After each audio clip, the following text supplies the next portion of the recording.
Over a week later, with another big-name title, Borderlands 4, now available, I'm still hung up on Hollow Knight's Silksong.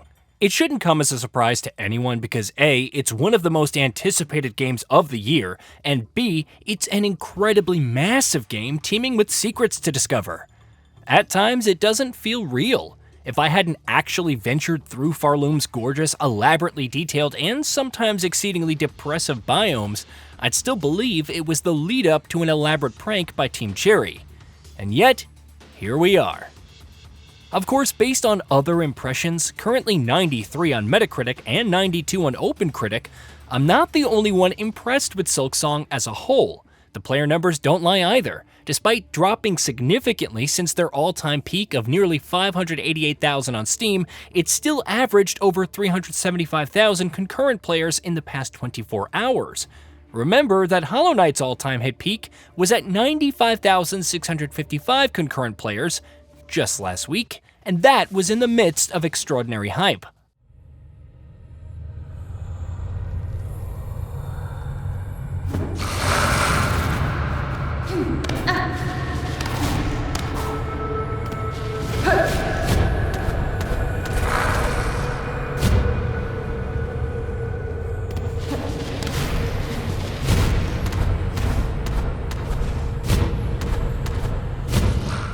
Yet, as I work through the remaining unexplored areas in Pharloom, completing requests like gathering food ingredients for another needle upgrade or braving the cold winds of Mount Fae, it's obvious that hype has become the mind killer for some players. Despite the 91% very positive rating on Steam, there are still many calling out the difficulty and how it's hindering their enjoyment of the game. Which is fair, especially when you put in so much time to try and get good, only for another difficult boss or seemingly trap-filled area to mercilessly stomp you. Personally, I feel like it's one of the game's strengths, since it pushes you to master the tools at your disposal to win, or at least seek them out for a better chance. Yet it revives a long-running debate with games and media in general, whether excessive hype can be a bad thing. Usually, overhyping a game until launch and then going hands-on only to be disappointed with the bugs, performance issues, monetization, and whatnot is the norm. Good titles, maybe not amazing, but good, can also fall prey to the dangers of hype. Just look at Monster Hunter Wilds, which sold over 10 million copies in its first month and absolutely fell off amid complaints of a weak endgame, performance issues, especially on PC, lackluster progression, and much more. It was enough to prompt even shareholders to ask what's going on and what the higher-ups are doing to fix it.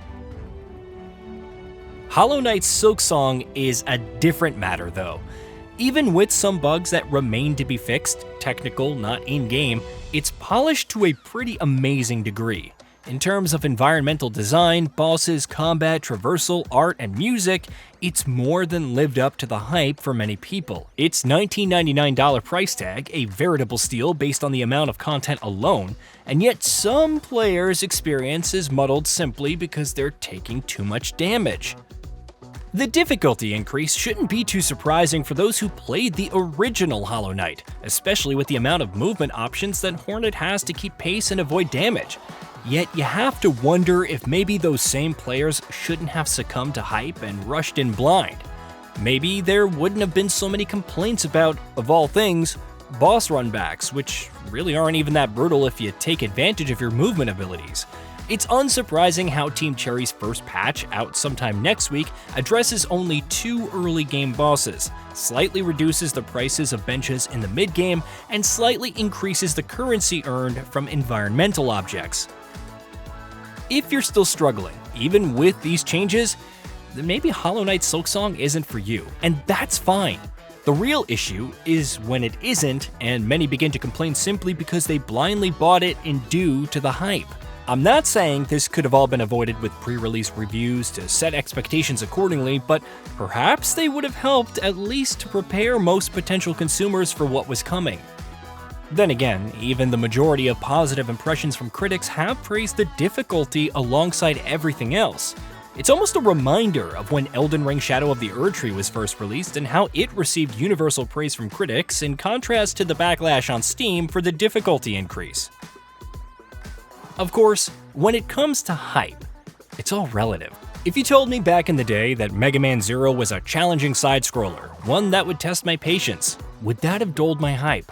As a fan of the Mega Man X series through its many ups and downs, who still listens to the soundtrack to this day, and especially someone who enjoyed playing as Zero, I would have said no. And in fact, even amid all the challenges that the game threw my way, from insta-kill spikes to having to restart a level from the beginning after running out of the handful of available continues, I still persevered. Once again, it's not a case of difficulty simply overriding the quality, but enhancing it even further. Many other factors ensure Mega Man Zero and its sequels remain as incredible today as they did back then, but I couldn't imagine them without that same level of challenge. The same applies to Hollow Knight, and will undoubtedly be the case for Silksong. However, long down the line, further balance changes notwithstanding, those who hated it for the difficulty will likely have moved on, chasing the next super hype property, dropping $70, maybe even more, and then getting annoyed because it doesn't deliver everything they wanted. It's not their fault. Everyone has different expectations, and letting people know when something doesn't match their preference is human nature. It's when they resort to outright hating the game and the developers, and I've seen some nasty insults in some of those Steam reviews, that you begin to wonder whether they have deeper problems when it comes to overhyping something. Of course, the dangers of hype will continue to permeate the media as a whole for the foreseeable future. Maybe it's because others' interests don't align with your own, or because your media experience ensures that you won't be as impressed, at least initially, with something like those singing its praises. Despite that, you'll probably give it a chance and come to understand why it's highly enjoyed, even if you've ultimately experienced something better. Or maybe you'll just give it a thumbs down because an enemy hurts too much, and you couldn't dodge fast enough. Of course, the opposite is also true. I've seen those who enjoyed a franchise and had it ruined after seeing all the negativity, reasonably and otherwise, against it.